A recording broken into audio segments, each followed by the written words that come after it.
Hello friends, welcome to Vandana study classes. मैं आपकी दोस्त वंदना। और कैसे हैं आप सब? आई होप अच्छे होंगे। तो चलिए, आज हम करने वाले हैं सामाजिक अध्ययन की शिक्षण विधियाँ। ये जो मैं शिक्षण विधियाँ आज करवाने वाली हूँ, ये आपको क्वेश्चन में नहीं बल्कि फुल कंटेंट विद डिटेल करवाने वाली हूँ। मतलब हम हर एक टीचिंग मेथड के बारे में डिटेल से पढ़ेंगे। और ये जो विधियाँ हैं, ये सिर्फ सामाजिक अध्ययन की ही नहीं बल्कि ये जो पर्यावरण अध्ययन जो फर्स्ट लेवल में ईवीएस आता है, ये उसके लिए भी सेम यूज़फुल है। ठीक है फ्रेंड्स, तो आप अगर रीट का आप सेकंड लेवल का एग्ज़ाम दे रहे हो तो ये विधियाँ एसएसटी में बहुत इंपॉर्टेंट हैं, एसएसटी के लिए, सामाजिक अध्ययन के लिए। और अगर आप लेवल 1 का एग्ज़ाम दे रहे हो तो ये ईवीएस के लिए मोस्ट इम्पॉर्टेंट रहेंगी। ठीक है फ्रेंड्स, तो इस वीडियो में हम ये जो विधियाँ हैं ये पूरा डिटेल से पढ़ने वाले हैं एकदम। ठीक है, तो विधियों से जो है पेडागोजी से जो है हर एग्ज़ाम में 4 से 5 क्वेश्चन आते ही हैं। और अगर आज ये आप विधि देख लेते हैं, ये क्वेश्चन, ये जो वीडियो देख लेते हैं, तो उसके बाद आपके क्वेश्चन गलत नहीं होंगे। तो ठीक है, चलिए स्टार्ट करते हैं। ये परीक्षा की दृष्टि से आपके एग्ज़ाम के लिए बहुत ही महत्वपूर्ण है, तो वीडियो को लास्ट तक ज़रूर देखिएगा और वीडियो अच्छी लगे तो उसे लाइक भी कीजिएगा। ठीक है फ्रेंड्स, तो चलिए स्टार्ट करते हैं। पहली विधि जो हम पढ़ने वाले हैं ये है पर्यटन विधि। पहली विधि जो हम पढ़ने वाले हैं ये है पर्यटन विधि। पर्यटन विधि के जनक कौन है? तो ये होते हैं, ये थे पेस्टोलॉजी। ठीक है फ्रेंड्स, पर्यटन विधि के जनक कौन थे? ये थे पेस्टोलॉजी। डायरेक्ट क्वेश्चन इस तरह पूछ लिया जाता है कि पर्यटन विधि के जनक कौन थे या परियोजना विधि के जनक कौन थे। तो ये जनकों से, प्रवर्तक से एक क्वेश्चन आता ही है, तो ये आपको ध्यान रखना होगा कि पर्यटन विधि के जनक थे पेस्टोलॉजी।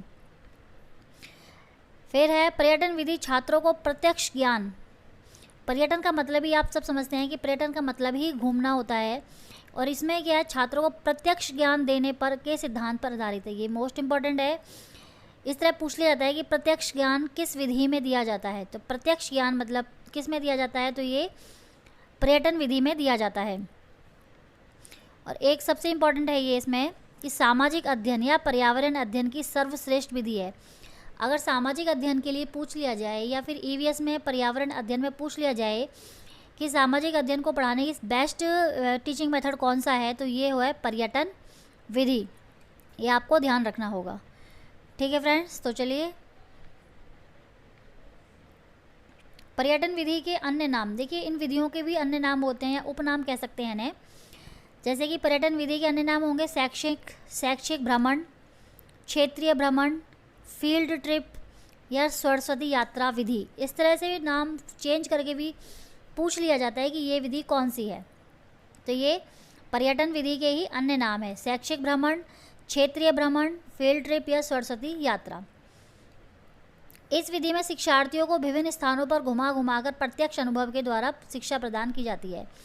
इस विधि में क्या किया जाता है कि शिक्षार्थियों को, जो विद्यार्थी हैं, उनको विभिन्न स्थानों पर, मतलब जगह जगह घुमाकर, ट्रिप करवाकर उनको प्रत्यक्ष मतलब डायरेक्ट किसी चीज़ को दिखाकर उसके बारे में शिक्षा प्रदान की जाती है। ठीक है फ्रेंड्स, अब है प्रत्यक्ष विधि के चरण। अब इसके चरण भी आते हैं, कई बार चरणों से भी क्वेश्चन आता है। तो पहला है विषय वस्तु का चयन। किसी भी विधि में सबसे पहला यही होता है कि हम उसके विषय वस्तु का चयन करेंगे, किस चीज़ को मतलब हमें आज सिखाना है। दूसरा है उस विषय से संबंधित स्थल का चयन। फिर उस विषय से मतलब जो चीज़ आपको सिखानी है बच्चों को, अगर आप बच्चों को जानवरों के बारे में सिखा रहे हैं तो आप उन्हें चिड़ियाघर, मतलब चिड़ियाघर ले जाना, उनको दिखाना, चयन करेंगे स्थल का। तो दूसरा पॉइंट होगा इसका विषय से संबंधित स्थल का चयन। फिर तीसरा है संसाधनों की व्यवस्था। फिर नेक्स्ट है उस विधि का क्रियावहन, मतलब जो भी आप कर रहे हैं पर्यटन के लिए उसका क्रियावहन करना। फिर फिफ्थ है उसमें मूल्यांकन करना। मूल्यांकन मतलब जो बच्चों को आप जहाँ पे ले गए हैं, आप ये देखेंगे कि उसमें बच्चों का मूल्यांकन करेंगे कि बच्चों ने क्या सीखा है और कितना मतलब उन्हें समझ में आया है। फिर है प्रतिवेदन। मतलब वेदन में फीडबैक दिया जाता है फिर बच्चों को कि उन्होंने क्या क्या सीखा है और मतलब उससे क्या रिजल्ट मिलता है। इसके बाद है इसमें एनसीएफ 2005 के अनुसार, ये इंपॉर्टेंट है कि एनसीएफ 2005 के अनुसार अगर आप पर्यटन पे बच्चों को ले जा रहे हैं तो आपके पास 3 चीज़ें अवश्य होनी चाहिए। कौन सी होनी चाहिए? ड्राइंग, एक पेपर होना चाहिए, डायरी और पेन और पेंसिल। ये एनसीएफ कहता है, एनसीएफ 2005 ये कहता है कि अगर आप पर्यटन पे बच्चों को ले जा रहे हैं तो पर्यटन पे जाते समय बच्चों के पास ये 3 चीज़ें अवश्य होनी चाहिए। तो ये थी सामाजिक अध्ययन या पर्यावरण अध्ययन की पर्यटन विधि। ठीक है फ्रेंड्स, अब नेक्स्ट पढ़ेंगे हम समस्या समाधान विधि। ये भी मोस्ट इंपॉर्टेंट विधि है, समस्या समाधान विधि। और इस विधि के जनक पूछा जाए तो वो थे सुकरात। टीचिंग मेथड से रिलेटेड, मतलब सभी विधियों से रिलेटेड की सभी विधियाँ और उनके प्रतिपादक, इससे रिलेटेड मैं वीडियो बना चुकी हूँ। आप जाके मेरे चैनल पे वंदना स्टडी क्लासेस को सब्सक्राइब कर लीजिए और उस पर जाके आप वो देख सकते हैं। अगर आप वो वीडियो देख लेते हैं तो ये वीडियो, मतलब ये विधियों से रिलेटेड किसी भी विधि का जनक कौन है, इससे रिलेटेड कोई क्वेश्चन आपका एग्ज़ाम में गलत नहीं होगा, क्योंकि मैंने उसमें सभी विधियाँ उनके प्रतिपादक डिटेल में करवाए हुए हैं। तो समस्या समाधान विधि के जनक कौन थे? वो थे सुकरात। समस्या समाधान विधि में क्या किया जाता है? समस्या समाधान विधि में समस्या का, कोई भी समस्या ली जाती है और उसका विश्लेषण, संश्लेषण व अनुसंधान, इसके द्वारा समस्या का समाधान किया जाता है। ये इंपॉर्टेंट लाइन है, ध्यान रखिएगा कि समस्या समाधान विधि में समस्या का विश्लेषण, संश्लेषण और अनुसंधान, इन तीनों के द्वारा ही समस्या का समाधान किया जाता है। और यह विधि प्राथमिक स्तर और मंदबुद्धि बालकों के लिए उपयोगी नहीं है। ये भी मोस्ट इंपॉर्टेंट लाइन है कि समस्या समाधान विधि पूछा जाए तो यह प्राथमिक स्तर और मंदबुद्धि बालकों के लिए बिल्कुल भी उपयोगी नहीं है। ठीक है फ्रेंड्स, नेक्स्ट है समस्या समाधान विधि के चरण कौन कौन से हैं। तो चरण है, सबसे पहले समस्या का समाधान किया जाता, मतलब चयन किया जाता है, फिर समस्या का प्रस्तुतिकरण किया जाता है, फिर उस समस्या को मतलब समाधान करने के लिए परिकल्पनाओं या उपकल्पनाओं का निर्माण किया जाता है, मतलब कई विचार प्रकट किए जाते हैं, फिर समस्या से संबंधित तथ्यों का एकत्रीकरण किया जाता है उससे, फिर उसका विश्लेषण किया जाता है उसका, और लास्ट में उसका मतलब निष्कर्षों का मूल्यांकन किया जाता है। ठीक है फ्रेंड, विश्लेषण करना और फिर लास्ट में निष्कर्षों का मूल्यांकन करना, ये सभी किए जाते हैं। तो इस तरह से क्वेश्चन आते हैं कि समस्या समाधान विधि का जनक कौन है, तो आपको पता है, ये याद रखना है, सुकरात थे। समस्या समाधान विधि मतलब पूछा जाता है कि प्राथमिक स्तर या मंदबुद्धि बालकों के लिए सही है या नहीं है, तो ये मंदबुद्धि बालकों के लिए या ये प्राथमिक स्तर के बच्चों के लिए उपयोगी नहीं है ये। ठीक है फ्रेंड्स, नेक्स्ट है सामाजिक अभिव्यक्ति विधि। सामाजिक अभिव्यक्ति विधि, ये भी सामाजिक अध्ययन या पर्यावरण अध्ययन का एक टीचिंग मेथड है। इस विधि में सामूहिक सहभागिता से, मतलब सामूहिक ग्रुप में बताया गया है कि इस विधि में सामूहिक सहभागिता से बालक अपनी अभिव्यक्ति मतलब अपने विचार प्रकट करता है। सामूहिक अभिव्यक्ति विधि का प्रयोग, मतलब जो इस विधि का प्रयोग होता है वो औपचारिक वर्ग में या अनौपचारिक वर्ग योजना के अंतर्गत किया जाता है। ठीक है फ्रेंड्स, इसमें सिर्फ इतना ही है कि जो असामाजिक अभिव्यक्ति विधि है इसमें औपचारिक वर्ग और अनौपचारिक वर्ग के अंतर्गत समस्या का समाधान किया जाता है।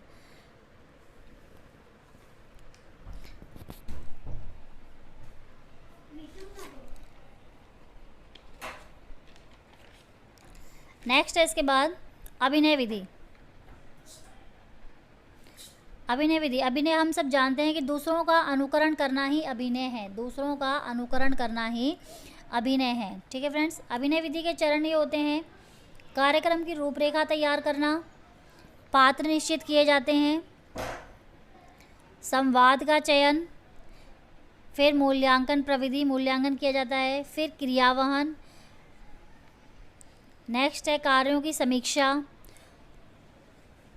और सबसे इम्पॉर्टेंट इसमें यह है लास्ट में कि यह जो विधि है, अभिनय विधि होती है, ये जो है प्राथमिक स्तर मतलब छोटे बच्चों के लिए ये बहुत अधिक उपयोगी होती है। छोटे बच्चे होते हैं ना कि अपने मम्मी पापा की या अपने टीचर्स की, दूसरों की नकल करके ईजिली बात को सीखते हैं, तो यह विधि प्राथमिक स्तर पर बच्चों के लिए अधिक उपयोगी है। उसके बाद नेक्स्ट है मोस्ट इम्पॉर्टेंट है मस्तिष्क उत्प्लवन विधि। इसको इंग्लिश में बोलते हैं ब्रेन स्टॉर्मिंग, क्योंकि हिंदी में देखिए अगर आपको कोई वर्ड ऐसा है जो समझ नहीं आ रहा है, कई बार क्या होता है कि हिंदी में कई नाम दिए जाते हैं किसी भी चीज़, मतलब किसी भी टॉपिक के कई अलग अलग नाम से दिए जाते हैं, तो आप उसका क्या कीजिए कि इंग्लिश वर्ड याद कर लीजिए, जिससे कि आपका वो एग्ज़ाम में कभी गलत नहीं होगा। ब्रेन स्टॉर्मिंग को हिंदी में मस्तिष्क उत्प्लवन भी बोलते हैं, मस्तिष्क विप्लव है, मस्तिष्क उद्दोलन है, कई तरह से बोला जाता है, बट इंग्लिश में इसका ब्रेन स्टॉर्मिंग ही होगा। और ये विधि मोस्ट इंपॉर्टेंट है, स्पेशली इसमें यह कि इसके जो है प्रवर्तक कौन है, एलेक्स ऑसबर्न। ये क्वेश्चन कई बार पूछा जाता है कि इस विधि के प्रवर्तक कौन है, वो थे एलेक्स ऑसबर्न थे। ठीक है फ्रेंड्स, इसमें क्या होता है कि बच्चे को इसमें मस्तिष्क में जो है अनेक प्रकार के विचार लाने के लिए इस विधि का प्रयोग किया जाता है। इस विधि का प्रयोग जो है बच्चे के माइंड में अनेक प्रकार के विचार लाने के लिए इस विधि का प्रयोग किया जाता है। ठीक है फ्रेंड्स,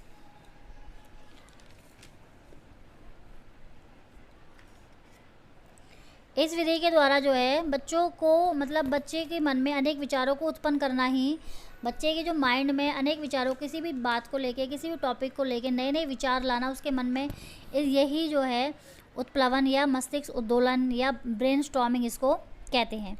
इस विधि के जो चरण है, ये 8 चरण है। ये भी एग्जाम में कई बार पूछ ले जाते हैं कि जो इसके 8 कितने चरण हैं इसके विधि के, तो ये मस्तिष्क उत्प्लवन के 8 चरण हैं।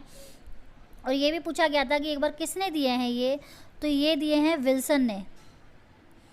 किसने दिए हैं ये, तो ये दिए हैं विल्सन ने।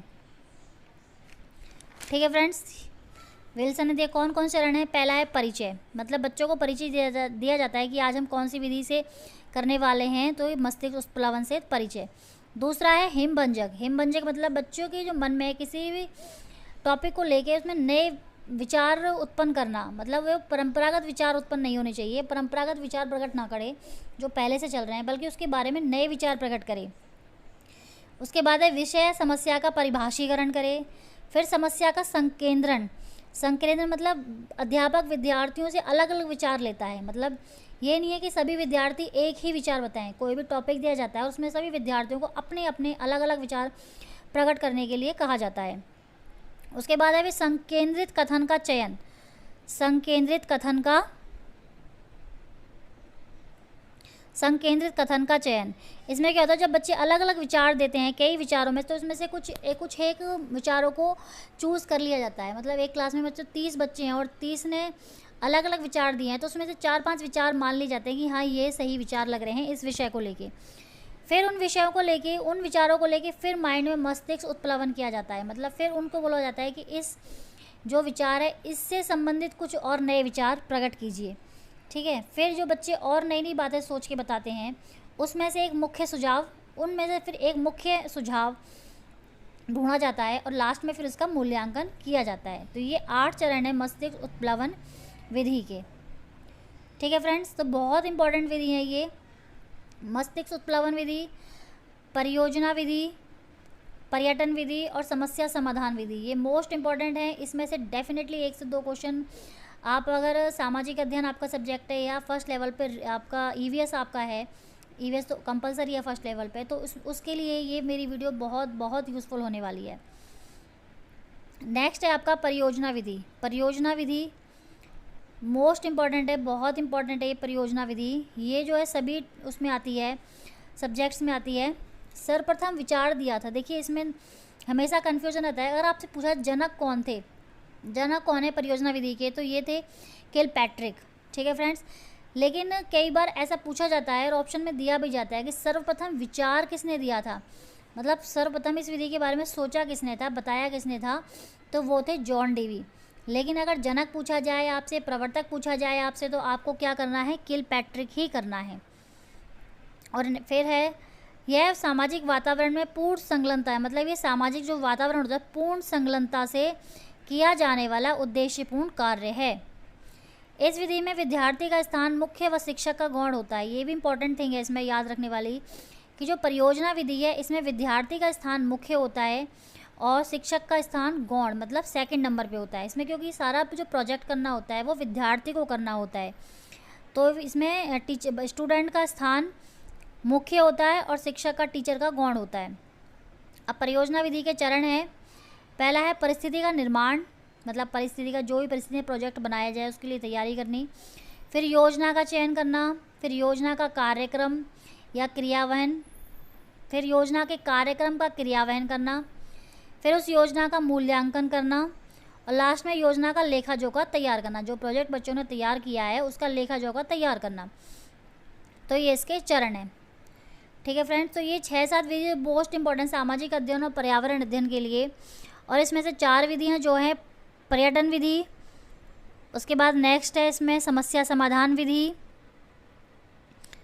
फिर नेक्स्ट है इसमें मस्तिष्क उत्प्लवन विधि, और फिर नेक्स्ट है परियोजना विधि। ये 4 तो बहुत मोस्ट इंपॉर्टेंट है। आप अगर एक बार भी 1 से 2 बार ये वीडियो देख लेते हैं तो डेफिनेटली इनसे आपका कोई क्वेश्चन गलत नहीं होगा। ठीक है फ्रेंड्स, तो आज की वीडियो कैसी लगी आप मुझे कमेंट बॉक्स में ज़रूर बताइएगा, और प्लीज़ वीडियो को लाइक करके जाइएगा। आपके लाइक करने से हमें मोटिवेशन मिलता है और हमारा नेक्स्ट हमारा जो है मतलब आप और अच्छी वीडियो बनाने का मन करता है।